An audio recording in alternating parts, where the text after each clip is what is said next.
شروع اللہ کا نام لے کر جو بڑا مہربان نہایت رحم والا ہے۔ ستارے کی قسم جب غائب ہونے لگے کہ تمہارے رفیق یعنی ہمارے نبی نہ رستہ بھولے ہیں نہ بھٹکے ہیں اور نہ یہ خواہش نفس سے کچھ بولتے ہیں۔ یہ قرآن تو ایک وحی ہے جو ان کی طرف بھیجی جاتی ہے، ان کو نہایت قوت والے نے سکھایا یعنی جبرائیل نے جو طاقتور ہیں۔ پھر وہ پوری طرح بیٹھے جبکہ وہ آسمان کے اونچے کنارے پر تھے، پھر وہ قریب ہوئے، پھر مزید نیچے آ گئے تو وہ 2 کمان کے فاصلے پر ہو گئے یا اس سے بھی کم۔ پھر اللہ نے اپنے بندے کی طرف جو حکم بھیجا سو بھیجا۔ جو کچھ انہوں نے دیکھا ان کے دل نے اس کو جھوٹ نہ جانا۔ کیا جو کچھ وہ دیکھتے ہیں تم اس میں ان سے جھگڑتے ہو؟ اور انہوں نے اس کو یعنی جبرائیل کو ایک اور بار بھی اترتے دیکھا ہے سدرۃ المنتہا کے پاس۔ اسی کے پاس ہمیشہ رہنے کی بہشت ہے، جبکہ اس بیری پر چھا رہا تھا جو چھا رہا تھا۔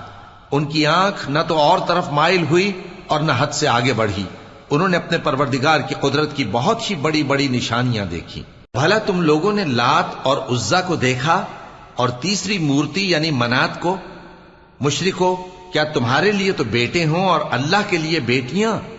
یہ تو بہت ہی بے انصافی کی تقسیم ہوئی۔ وہ تو صرف نام ہی نام ہے جو تم نے اور تمہارے باپ دادا نے رکھ لیے ہیں، اللہ نے تو ان کی کوئی سند نازل نہیں کی۔ یہ لوگ محض خیال و گمان اور خواہشات نفس کے پیچھے چل رہے ہیں، حالانکہ ان کے پروردگار کی طرف سے ان کے پاس ہدایت آ چکی ہے۔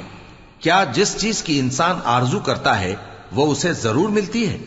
سو آخرت اور دنیا تو اللہ ہی کے ہاتھ میں ہے۔ اور آسمانوں میں بہت سے فرشتے ہیں جن کی سفارش کچھ بھی فائدہ نہیں دیتی مگر اس وقت کہ اللہ جس کے لیے چاہے اجازت بخشے اور سفارش پسند بھی کرے۔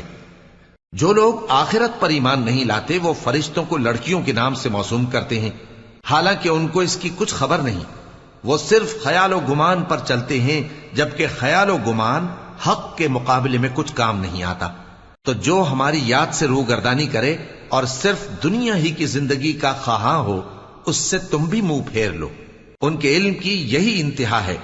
تمہارا پروردگار اس کو بھی خوب جانتا ہے جو اس کے رستے سے بھٹک گیا، اور اس سے بھی خوب واقف ہے جو رستے پر چلا۔ اور جو کچھ آسمانوں میں ہے اور جو کچھ زمین میں ہے سب اللہ ہی کا ہے، اور اس نے خلقت کو اس لیے پیدا کیا ہے کہ جن لوگوں نے برے کام کیے ان کو ان کے اعمال کا بدلہ دے، اور جنہوں نے نیکیاں کی ان کو نیک بدلہ دے۔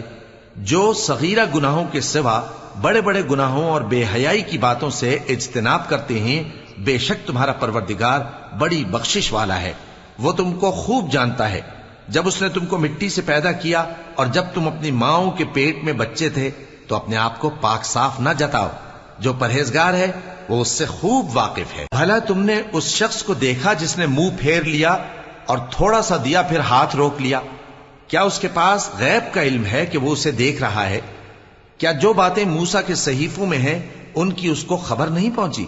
اور ابراہیم کے صحیفوں کی جنہوں نے حق کے اطاعت اور رسالت پورا کیا، وہ یہ کہ کوئی شخص دوسرے کے گناہ کا بوجھ نہیں اٹھائے گا، اور یہ کہ انسان کو وہی ملتا ہے جس کے لیے وہ محنت کرتا ہے، اور یہ کہ اس کی محنت کا جائزہ لیا جائے گا، پھر اس کو اس کا پورا پورا بدلہ دیا جائے گا، اور یہ کہ تمہارے پروردگار ہی کے پاس پہنچنا ہے، اور یہ کہ وہ ہنساتا اور رلاتا ہے، اور یہ کہ وہی مارتا اور جلاتا ہے، اور یہ کہ وہی دونوں جوڑے یعنی نر اور مادہ پیدا کرتا ہے یعنی نطفے سے جو رحم میں ڈالا جاتا ہے، اور یہ کہ قیامت کو دوبارہ اٹھانا اسی کا ذمہ ہے، اور یہ کہ وہی دولت مند بناتا اور وہی مفلس کرتا ہے، اور یہ کہ وہی شیرا نامی تارے کا بھی مالک ہے، اور یہ کہ اسی نے عاد اول کو ہلاک کر ڈالا اور سمود کو بھی، غرض کسی کو باقی نہ چھوڑا، اور ان سے پہلے قوم نوح کو بھی۔ کچھ شک نہیں کہ وہ لوگ بڑے ہی ظالم اور بڑے ہی سرکش تھے، اور اسی نے الٹی ہوئی بستیوں کو دے پٹکا، پھر ان پر جو چیز چھا گئی سو چھا گئی۔ تو اے انسان، تو اپنے پروردگار کی کون کون سی نعمت پر جھگڑے گا؟ یہ پیغمبر بھی پہلے کے خبردار کرنے والوں میں سے ایک خبردار کرنے والے ہیں۔ آنے والی یعنی قیامت قریب آ پہنچی، اس دن کی تکلیفوں کو اللہ کے سوا کوئی دور نہیں کر سکے گا۔ اے کافرو، کیا تم اس کلام پر تعجب کرتے ہو اور ہنستے ہو اور روتے نہیں؟ اور تم غفلت میں پڑے ہو تو اللہ کے آگے سجدہ کرو اور اسی کی عبادت کرو۔